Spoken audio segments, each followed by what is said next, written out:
Hi, this is Dan Matson. Please note that this podcast was created several years ago. Some of the links, email addresses, phone numbers, and promos are outdated and no longer valid. If you want to contact me, my email address is woodenboatdan@gmail.com. Once again, that's woodenboatdan@gmail.com.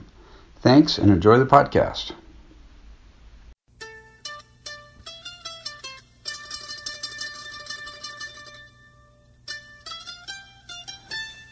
Welcome to Hooked on Wooden Boats, weekly episode number 5. I'm your host, Dan Matson, and this is the world's first podcast fully dedicated to the craft, art, tradition, and history of wooden boats.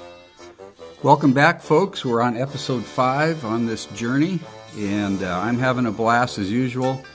I feel very energized today. I've done 2 interviews this week with wooden boat builders, and they've just been very fascinating. And what I'm finding is that the people that I interview are very passionate about what they do, and they love to talk about it. And I love to talk to them about it, and that makes for a really fun time. Today I just got back from an interview with Jay Smith, who builds Nordic boats and actually studied that craft while he lived in Norway earlier in his life, and he's building a 56-foot Nordic ship right now that's going to sail around Puget Sound and different areas. And that interview will be on the podcast probably in November sometime. And then a couple days ago, I interviewed David Roberts of Nexus Marine, who's in Everett, Washington, and builds wooden boats up to 34 feet in length, kind of luxury yacht-type boats, and also dories and things. So anyway, I'm just having a blast because these people love to talk about this stuff, and it's a lot of fun, and they're very passionate. Anyway, in today's episode, we're going to give a little, talk about a little bit of email feedback that I got on some things, and then we're going to have the interview with Corey Freedman of Skin Boats. And before we do those things, though, a couple housekeeping items. As I mentioned before, you can subscribe to this podcast on iTunes, Zune, or BlackBerry directories. The podcast is weekly, comes out every Thursday night, so by Friday morning it's available for you to listen to. The testimonial I did for the podcast Answer Man is on his show number 230. That's podcastanswerman.com.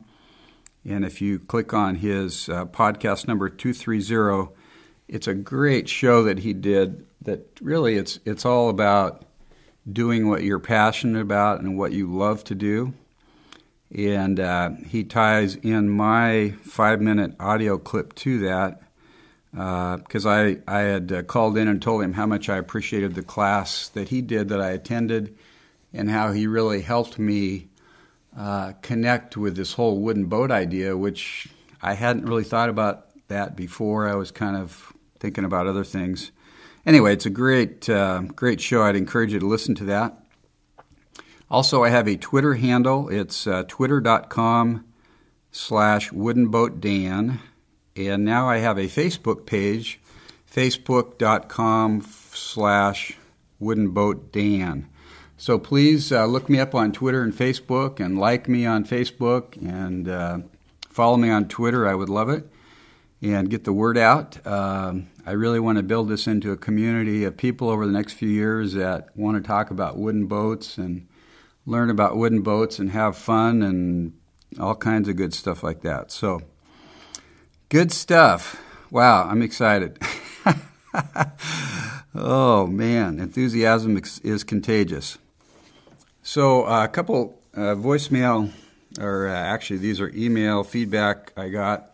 Oh, one thing I wanted to mention here is on episode number 2, I tell the story of the Spirit Canoe, which is you'll have to go back and listen to the episode, but it's basically I built a kayak and I sold it to a gentleman in New York, and he passed away, and the boat ended up somewhere on the Hudson River with somebody else, and I found the email of the gentleman that ended up with the boat, and so I emailed him, And I said, here's what I said, Jim, I believe you ended up with the kayak I built and sold to Len Detlor before his passing in 2008.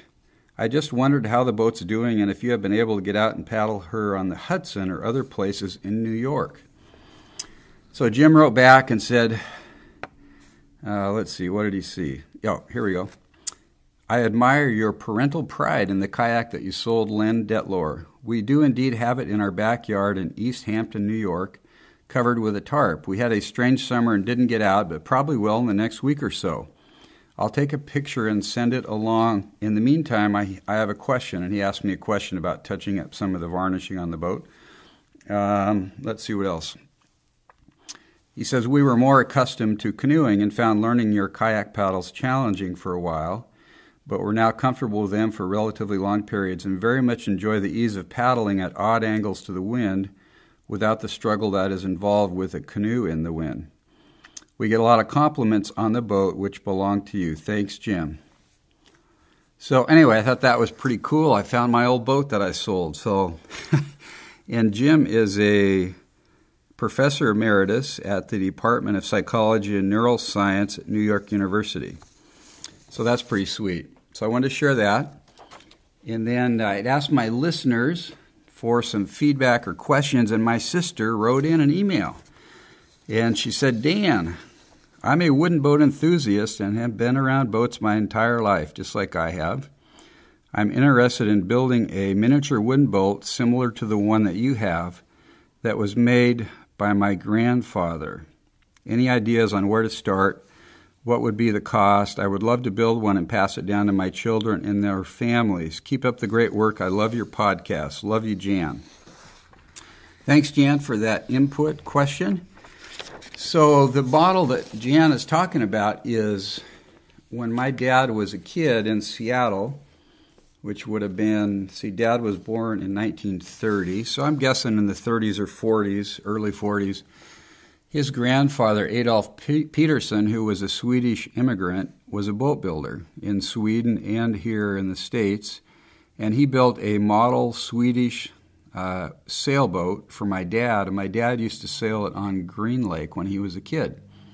And it's probably 3 feet long, and I still have it. My dad passed away a few years ago, and my dad had had it refurbished, and so that's what I have in my home. It's a beautiful model replica. And so Jana was asking about that. So I did a little research, and I found a website called modelboat.com. And that's the website and the name of the company, modelboat.com. And they have all kinds of kits that you can buy. You can buy an unfinished kit, a pre-finished kit. You can buy tool kits. You can buy parts. You can build them from scratch. You can do pretty much whatever you want. They've got classic motorboats, they've got dories, they've got sailboats, they've got work utility and small craft boats. What I don't see on here is Swedish fishing vessel. And then, interestingly enough, I found another company online called Blue Jacket Ship Crafters, and their web address is Blue Jacket Inc., I-N-C. They've been around since 1905, 106 years. They're the oldest wooden model ship and model boat kit repair and restoration company in the U.S., according to their website. Every kit is custom built in Maine by our craftsmen. And they've got a ton of different types of boats also. And I'm guessing that they may have something similar to this Swedish fishing sailing boat that I've got. So there you go, Jan. I'll put those links up on the website too. And then one other thing I wanted to mention, an email from a friend. When I set up my Facebook page, I sent a notice to everybody, all my friends on Facebook, and said, hey, I set up a new page, Wooden Boat Dan, I do a podcast. And I got an email back from a good friend of mine, Steve Richards, and he said here, let's see, I got to start at the right place on this email. He says, great idea, Dan, as far as me setting up this website. I worked on building a Star-class sailboat for a little while with my dad. I didn't get to finish it with him. I would like someday to have the time and money to build a small boat. So then I did a little research on Star-class boats, and they've been used in the Olympic Games since 1932. Anyway, it's kind of interesting, but at the end of the conversation, Steve asked if I was going to build another boat, and I said, well, my next project is to make wooden spars and sails for my sailing dory, which I finished the boat 14 years ago, but I haven't never put together the sailing part of it. And so he says, nice, Dan. And then here's what he says. I really like the website and the whole notion of promoting wooden boats. There is a certain romanticism about it, the era of craftsmanship, the integrity of a person who builds something with their own hands, and they may still do their work with God-given skill and a sense of pride in their work. But too often that is an exception to the rule today. This is just a part of the hollowing out of the soul that the industrial age played a large part in. So I thought that was an interesting comment because kind of brings us back to the idea that Dick Wagner shared a couple weeks ago on my podcast, that a wooden boat is a functional form of art. Imagine if you could take an oil painting off of your wall and enter that painting and become part of it. That's what you can do with a boat. You can build it and then you can use it. And every boat is unique. Every wooden boat is unique and artistic in that way. Okay, so next up here, let's see. I wanted to mention this past weekend, Saturday, they had what they call a small wooden boat Saturday get-together at Kama Beach on Canoe Island. This was sponsored by the Center for Wooden Boats out of Seattle, and they have a campus on Canoe Island that used to be basically a fishing village where you could rent a cabin and go salmon fishing in Puget Sound. So I took my dory and went down there and met a lot of really cool people, got to sail in some boats, got to sail a mizzen-rigged boat, which was really different. I'm sitting there amidships in the boat, towards the middle, and there's a mast behind me, and there's a transom sprit with a sail on it. And so it was really different. I was out with a guy I didn't know, and both of us were trying to figure out how to sail the thing. We did figure it out. It was a lot of fun.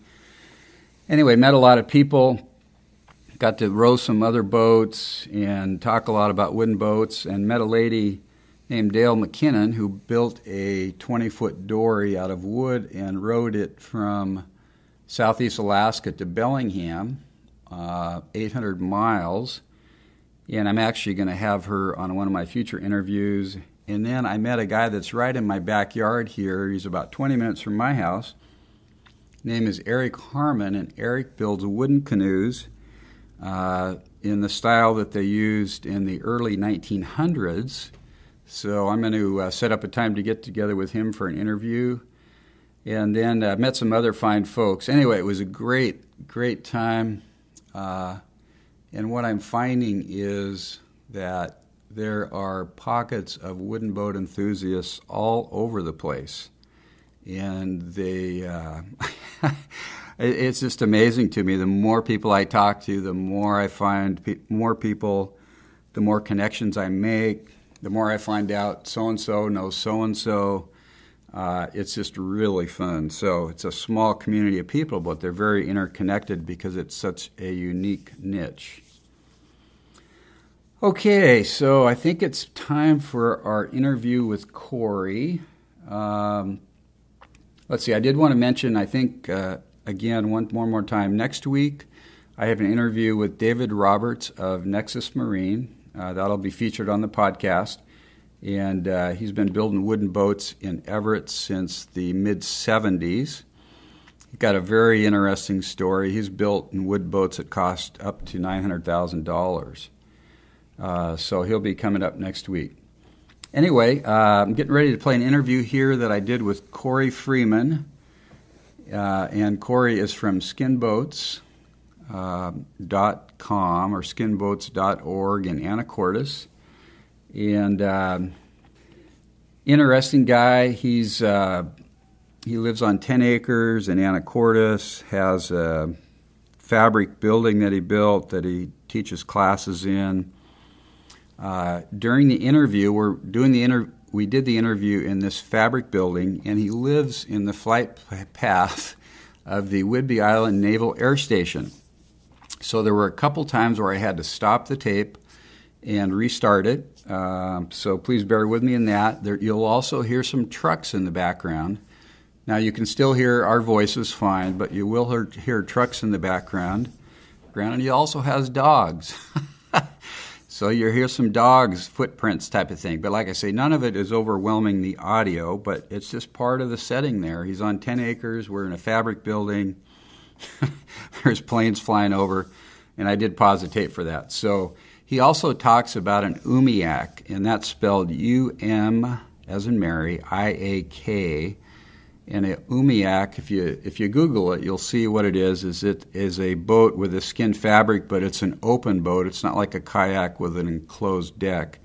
So think of like a 16-foot rowboat that instead of having a wood sides and bottom has a fabric on it. That's what an umiak is. So I thought I'd throw that in here. Anyway, let's go ahead and roll the tape. I hope you enjoy it. Thanks.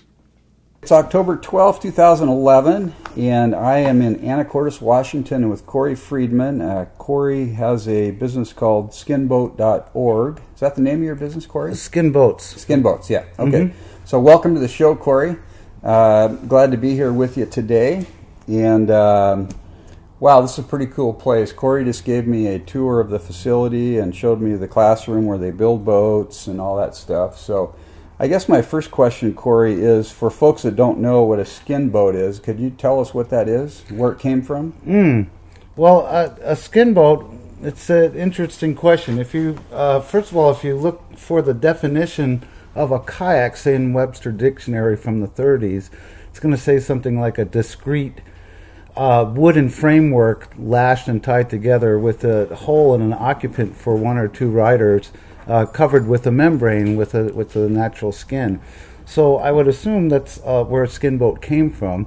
All the original kayaks, as we knew it till recent times, were a wooden framework with a skin or membrane cover around it.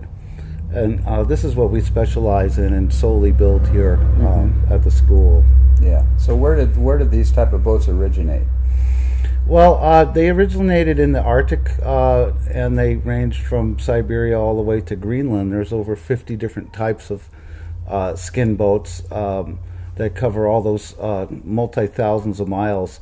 And each one of those 50 different skin boats have a different shape and a different design, and they represent a particular people and a hunting technique that those people use. For instance, there were some river hunters, and there were some long-distance high-pursuit hunters and some camouflage hunters, and their boats and their shapes reflected their hunting style and skills. Okay. So what did they use for the skins and for the wood on the boats, when they originally were building them? Well, it depends on where and what boat and in what region. But in most cases, the kayaks were done in sealskin, maybe bearded seal, and usually used the females. It might have taken 5 seals to cover a kayak. Some of the larger open boats, like the umiaks, were done with walrus hide. And again, they usually used the females because they weren't scarred as much, because they don't fight for the territories like the males. And they were, split and double blind sewed and stretched, and the skins would have to be replaced quite frequently. Yeah, I've read that their biggest problem were the dogs, actually. Really?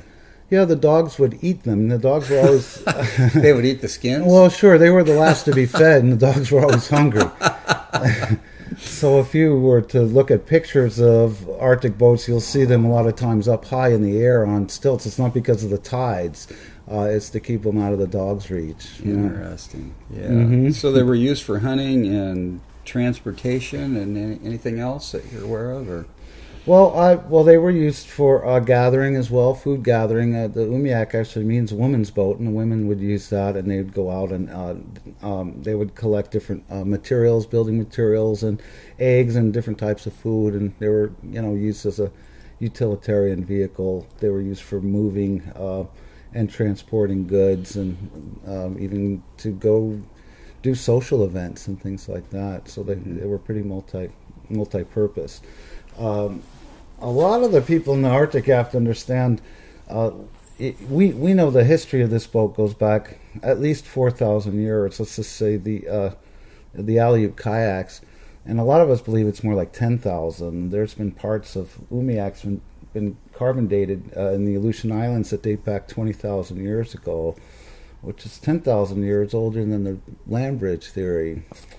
So all this stuff has brought up a lot of controversy and curiosity, and there's been documentary makers recently making some documentary and stories on showing the migration of humanity coming from Asia to North America in skin boats. Mm-hmm. So you'll start seeing some of that out in documentary form soon. I see.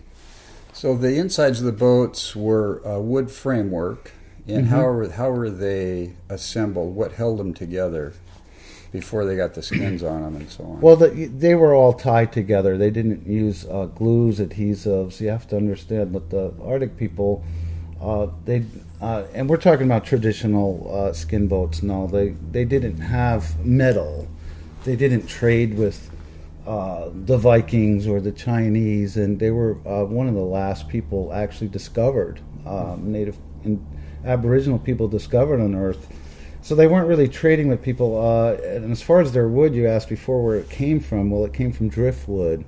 Say in the Aleutian Islands and most of the Arctic regions where these boats were found, that trees don't grow there.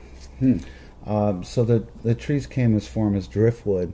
And say in the Aleutian Island chain, it would come from Japan and drift over there.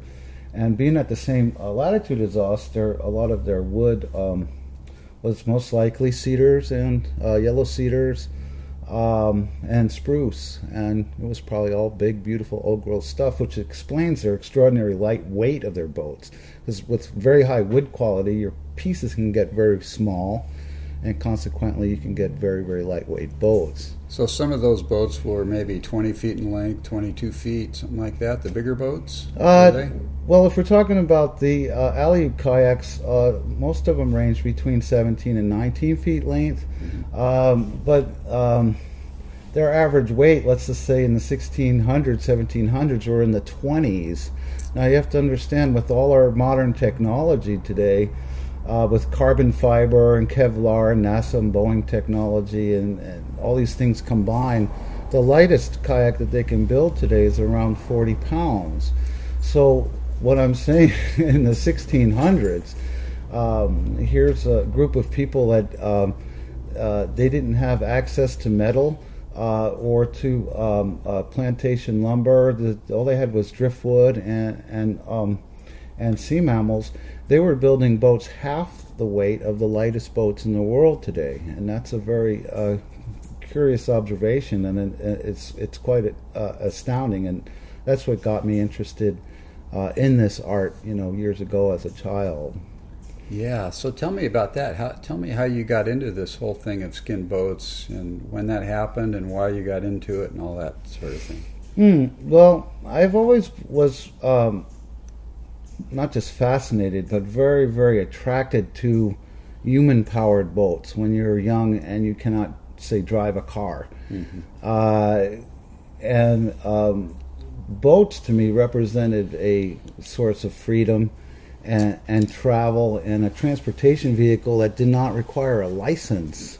So, nice. So as a young kid, you was like, wow, you can go out and go out in the water and sail, and what an expression of freedom it is, to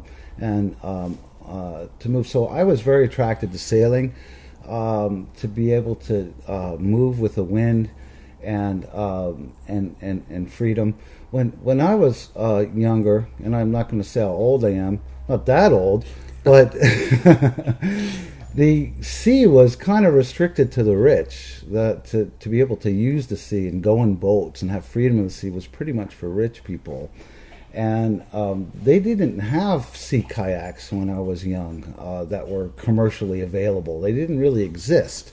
It's a relatively new sport for us. And, I mean, some of the 90% of the kayaks built in the world are within a 100-mile radius of here. And the old companies are from, say, the 1980s, early 1980s. So it's relatively a new sport for us. But so let's just say in the 1970s, they just weren't available. There was a few boats coming out of Europe, and they were very expensive. But in any case, I saw some kayaks in museums and saw them in books, and I was just blown away by the fact that a person can sit in a human-powered boat and go out into the ocean and have safety and be able to travel long distances, and basically it ran on sandwiches.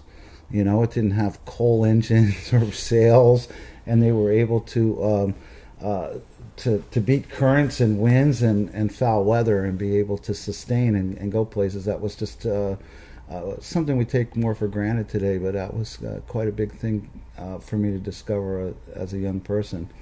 And where'd you grow up, Corey? I grew up outside of New York City. Oh, you did? Yes, in New Jersey, very close to Manhattan. Yeah. Probably a distance from here to Mount Vernon to Manhattan. So yeah, an unlikely character to wind up in this particular scenario that I'm in right now. Yeah. Pretty distant. Right. But it was, you know, this love for boats and boat building and skin boats that actually brought me out here. So back to your childhood, you started seeing some of these boats in books and museums and stuff, and they weren't really available to purchase. So what did you do then? Well, I was, as I said before, I was a sailor. Mm-hmm. I liked small live ballast boats. And I like human power boats, rowboats, and things. And I had some small boats. I had the privilege to spend summers on Martha's Vineyard Island, which I did most of my traveling by boat to go to work, my job, and things like that. And got to sail every day, and an amazing place. And I got to learn a lot about it. And I was just hooked and enchanted with the sea and boats at that point. As far as the kayak thing is, the first time I saw one for sale, I'm trying to think how and where. I don't quite remember, but there was a fellow in Gloucester, Massachusetts. His name was, I think, Bob Dunn, and he was making a Greenland-style kayak that his father was building and taught him since the 1920s. And he was only making 4 or 5 a year, and I wrote to him and got on a list.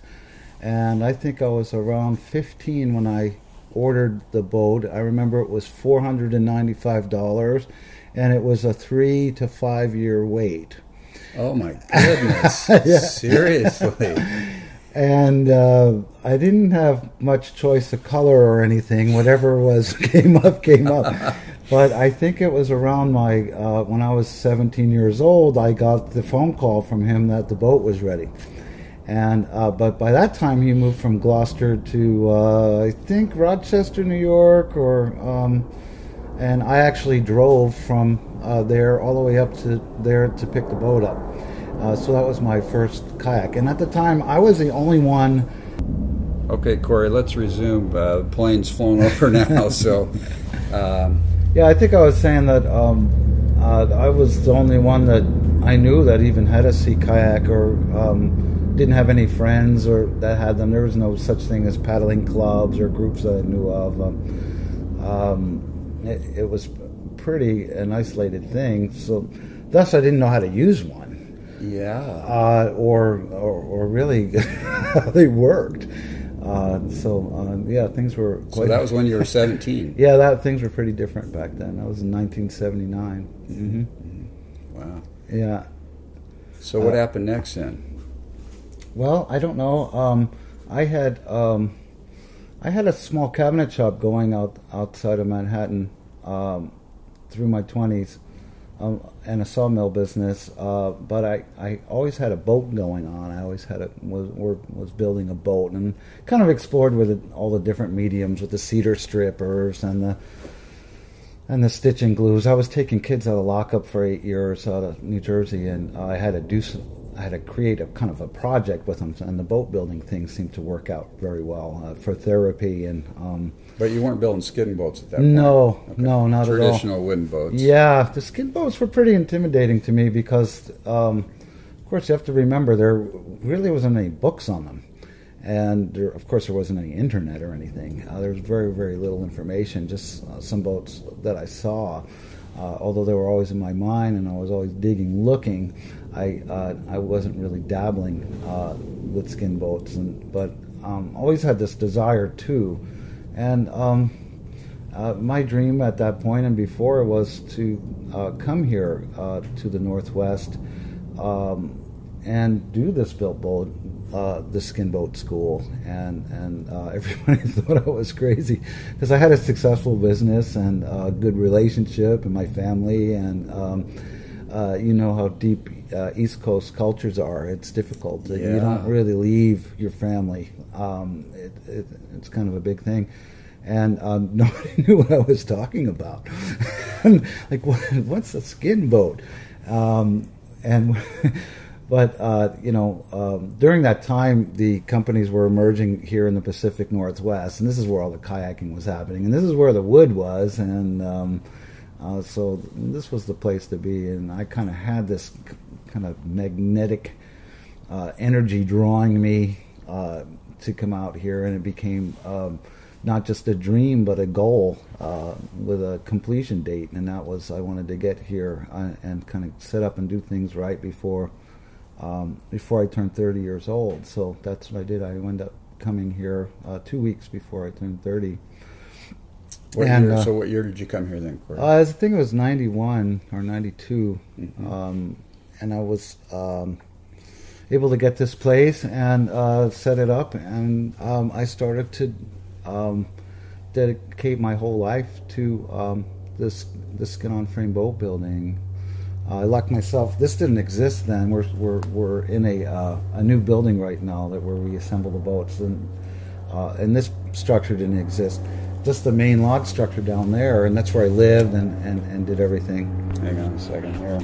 We're going to pause here a second. Okay, plane's gone over, so we're going to continue. Corey, go ahead.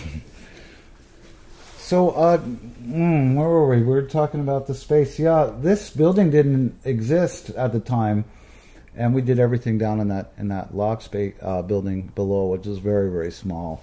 So we're standing in a fabric building that you built 13 years ago. Mm-hmm. And what size is this building?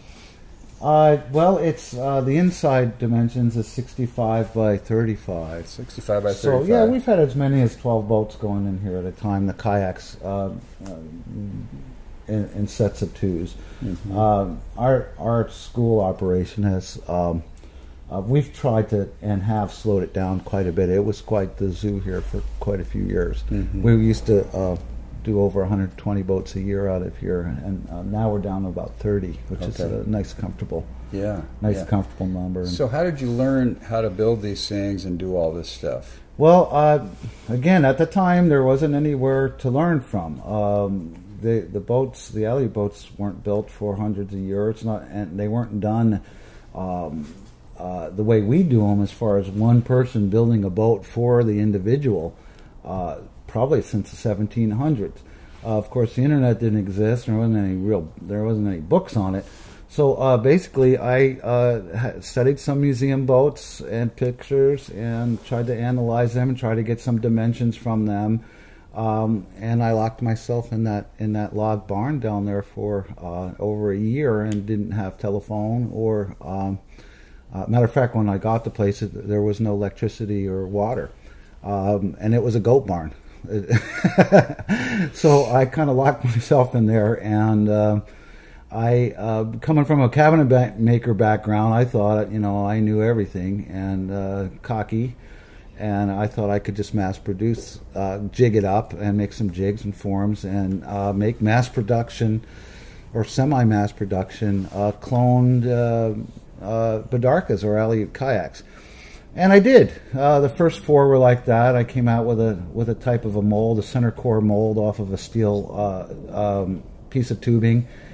And then it dawned on me about 3/4 of the way through it that I'm not really getting it. I'm trying to take this amazing art that took millenniums to discover, and I'm making it cheap, and I'm turning it into a. You gonna pause again? Yeah. There we go. Okay, so we're resuming again after another airplane flew over here. So, Corey, go ahead with where you were at or close to it. I think we were just talking about how I got started. And basically, I didn't have a friend of a friend of a friend here, or no acquaintances and no telephone, which was probably good. And, I know, we were talking about the mass production of the boats, and I jigged it all out. I did make 4 of them, and they were cloned, and I did finish them, a couple of them, and I paddled them, and then it kind of dawned on me that I was missing the whole point. And sometimes to get ahead, I was trying to take advantage of the years and years of setup work that I've learned, and jig work, and production work, and the cabinet making skills, and of course build on to that. That's a normal thing. But I realized that this is a completely different deal. This wasn't really applicable and transferable. Some skills, yes, but on the most part, I was trying to turn an art into a science, and I find that it's very, very common in our culture. I get zillions of phone calls and emails all the time, and people asking me for plans, and I have to kind of explain to them that no, I don't have any plans. And they're like, well, what do you mean? And I said, well, we don't work from plans. I've done over 1,500 boats, and I don't have any plans. I don't have any jigs. I don't have any molds. We have some center molds for some of the big boats, but basically the kayaks are all done instinctively. And they might say, well, you must build anthropomorphically then. I said, no, we don't really build from that, because that's not really accurate enough. But in any case, it dawned to me that I really had to start all over again. And what I did was I went back to the straight blade, to the knife, and to the driftwood. There's a lot of islands around here with driftwood on it. And I took the one boat that I had, and I paddled out to HOWB Island, and I got a bunch of driftwood and dragged it home. And sometimes to get ahead, you got to start all the way back in the beginning again. And that's what I did, and I tried to and did learn the art of skin boat building rather than the science. And it was a big lesson, and from that point over, I kind of I realized that to build these alley kayaks properly, you really have to build them to the individual. And the only way to do that in a school setting is to educate the individual first by explaining to them how the boats work and why. The alley Bidarka, in my opinion, and many others, is the most extraordinary, most dynamic human-powered boat ever devised by man, if it's built properly to the individual. So we explain why and how that is, and that's another podcast, but because that's a 3-hour talk. Yeah. But when we educate them, then we have to actually put them in boats. There's a lot, as you see, there's a lot of Bidarkas around here. There's probably more than 20 in the yard here. And they all look the same, but they all paddle different. And we've got a couple dogs running around here. And they all paddle different. And they all behave different. So what we do is I'll grab a handful of them that I feel that's close to the person. I'll look at their size and how they carry themselves, and we ask them questions about experience and stuff. And then we'll go down to the salt water, and they'll actually take them all out for a dance, so to speak. And when they come back to the beach, now that they have their classroom education and now their on-water education, we can come to the table on a whole higher level. And we can dig into the brass tacks to it, and then they know exactly what they want, and then we can build it, because we have complete destiny and control, and we can make any shape we want. The only thing that makes boats really different is the shape, and there's always trade-offs and compromises.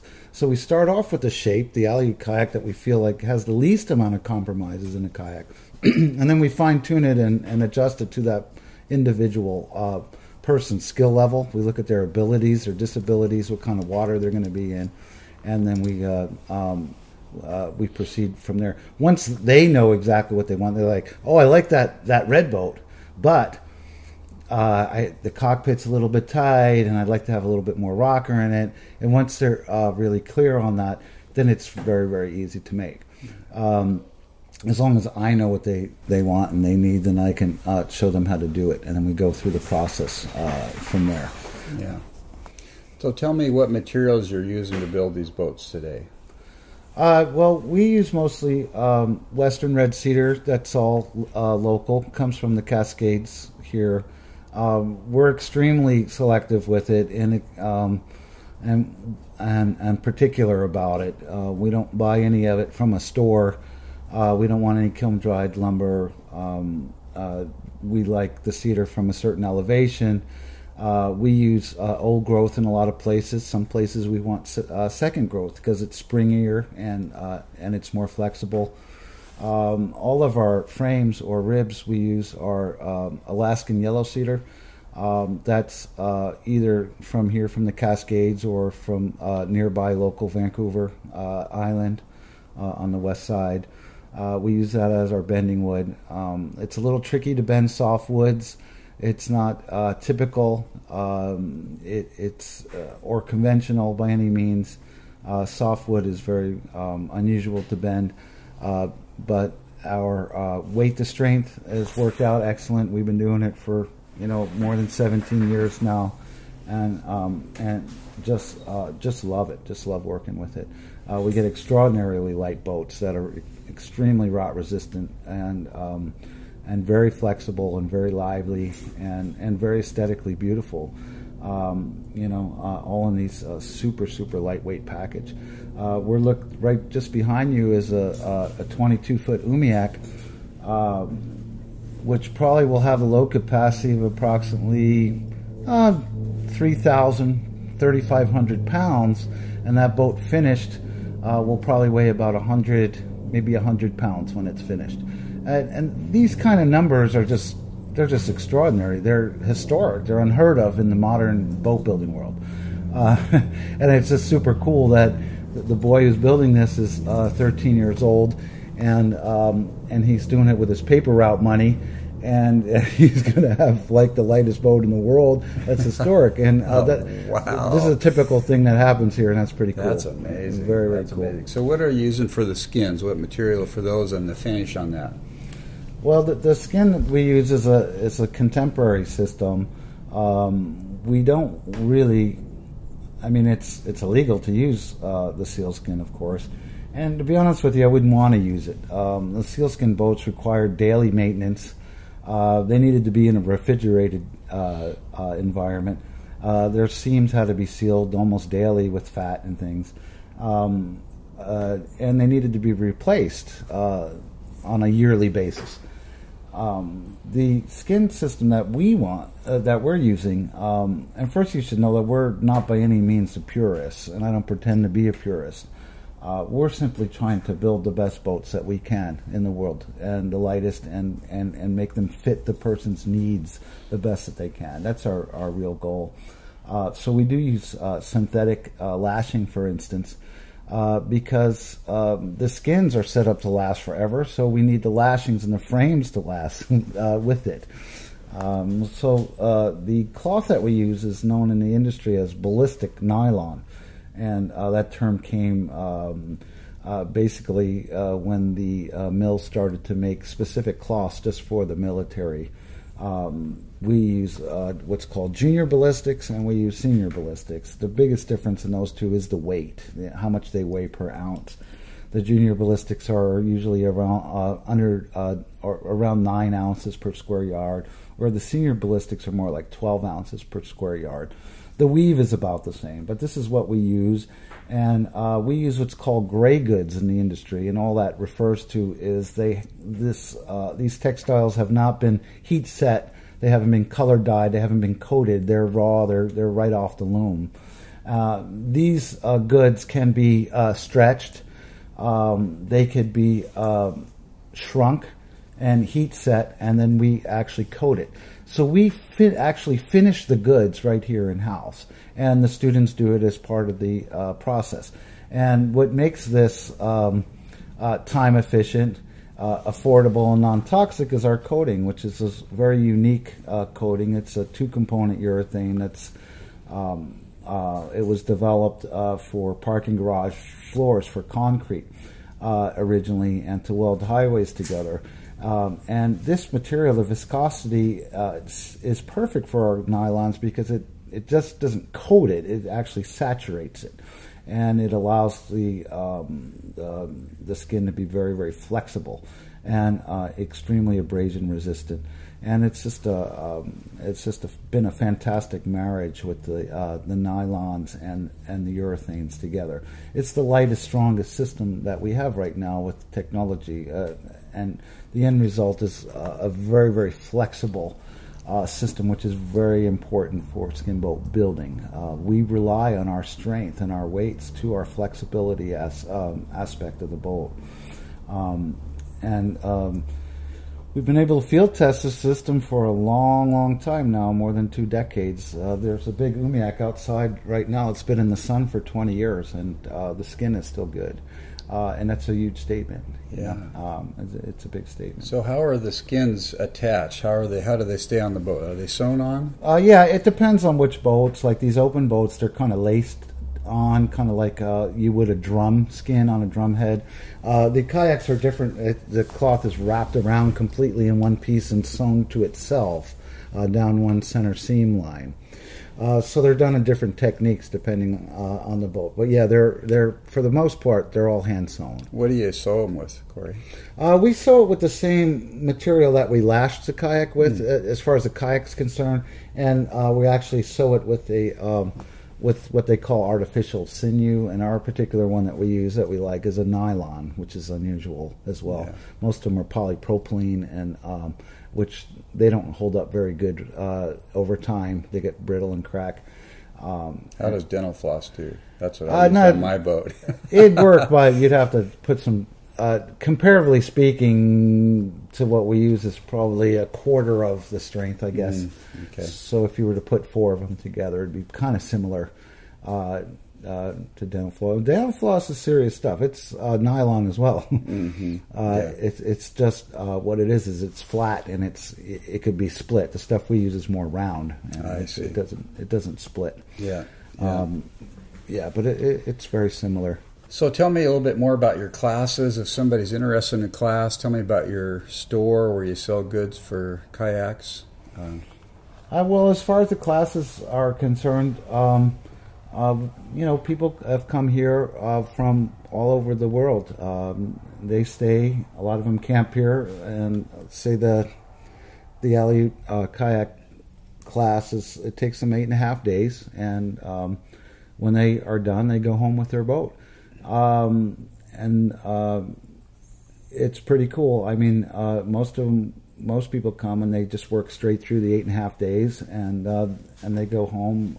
When they go home, they go home with their knowledge and their finished boat, and they take a lot of life skills with them. As far as the store is concerned, we supply garage builders, backyard builders, from all over the world for materials and gear and supplies for their boat building projects. The materials that we use and the things are very hard to find. These gray goods, for instance, are very, very hard to find out in the market. I spend half my life looking for them. And the coatings are very hard to find. So we've started out doing it as a service, and it's become kind of a real business now over the years. We used it before just to help people, which we still do, and there's always a human being ready to pick up the phone and help somebody and talk through their projects. What's nice about what we're selling is we use it every day. The tool, everything that we have, and we sell it, we offer, is stuff that we use and we like and we believe in it, and support it, and we can give accurate information to people in using it. So I think that's one of the better things that we have. I find it very frustrating myself when I try to call for something, a product or an item, and you talk to somebody, if you can even get them on the telephone, and they really don't know anything about it. And they try, well, you need to call the technical department. And you talk to the technical. They call you 3 days later, and they're like, well, can you email me that, and I'll forward it on to some other people that might know, that kind of a thing. And that kind of old school type of business that we used to have, unfortunately, seems to be degrading really quickly, and it's kind of a sad thing. And I'm kind of proud that we still live by that system here, and our schools that way. I'm the only instructor here, and that's how it's probably always going to be, and that's how it's been. I've had helpers and apprentices over the years, but I've always overseen every boat. And it allows us to keep our quality very high and try to give the maximum and the best quality instruction that we can possibly give. So it's definitely an old school hands-on. Every boat is unique, designed for the individual kind of thing. Yeah. And they build it with supervision. That's right. What does it cost to take a class for everything, materials, and the whole 9 yards, Corey? Is there for the an average cost? The average kayaks, the Aleut kayaks, we ask for tuition donation of $1,200 US dollars, and that includes all the materials. And they don't need to bring any tools or anything here, just enthusiasm and a will to build the boats. This isn't for everybody. The people that come here, they had that bug. They fell in love like I did. They had a romance, that a little fire that couldn't be put out, that had to be resolved. So people that come here, it's always such a pleasure, and we've had all walks of life. We've had from hermits to brain surgeons to UPS drivers. I mean, you name it, and to have a hermit work side by side with a neurosurgeon or orthopedic surgeon, and watch them learn together and teach each other things is pretty cool. And all with the same kind of dream and the same kind of positive enthusiasm. And all I can say is I've been blessed, and I've probably had the best job in the world. And I'm not complaining. Yeah, I don't. It's been too much fun. Crazy. Very crazy, but very, very fun. There's never a boring day, that's for sure. Yeah, cool. Mm-hmm. So for our listeners, Corey, could you give us your contact information, website, and that sort of thing? Sure. The website's simple. It's just skinboats with an S.com or .org. And both of those, org and .com. Yeah. Okay. Mm-hmm. Yeah, skinboats.org, skinboats.com, and everything's there. And there's a link there to the online store for people that need the boat building materials. It has its own address, too. It's the shop.skinboats.com. And so that's easy. And, yeah, all the contact information is there as well. Mm-hmm. Okay. And you guys take emails with questions if people want to find out more about your classes or whatever? Yeah, of course we do, but I prefer if people call. Most people's questions tend to be need long explanations, and the emails, I'm not a big email writer back and forth, over and over for 20, 30 emails. Right. So a lot of times I'll just say, hey, I'd love to talk to you. Here's my cell phone number. Give me a call, and I'll talk to you for as long as you want, just like we are now. Yeah. Imagine if we had to do this interview through emails. So what's a good phone number to call here, Corey, if people want to call you? 360-299-0804.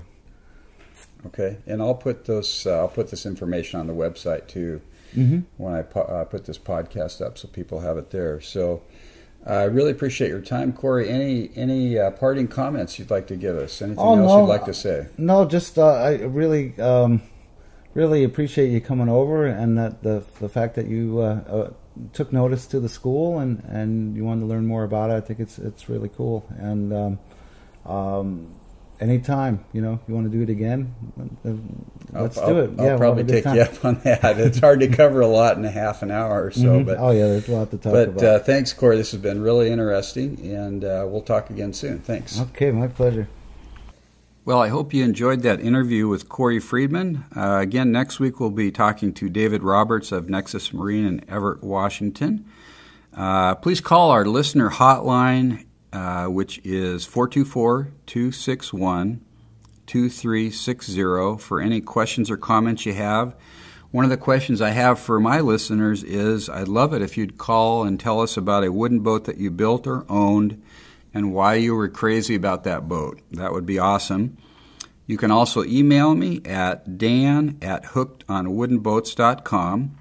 You can also leave a comment on the website. There's comment boxes on all the pages. I'd love it if you'd leave a comment for me if you enjoy what I'm doing.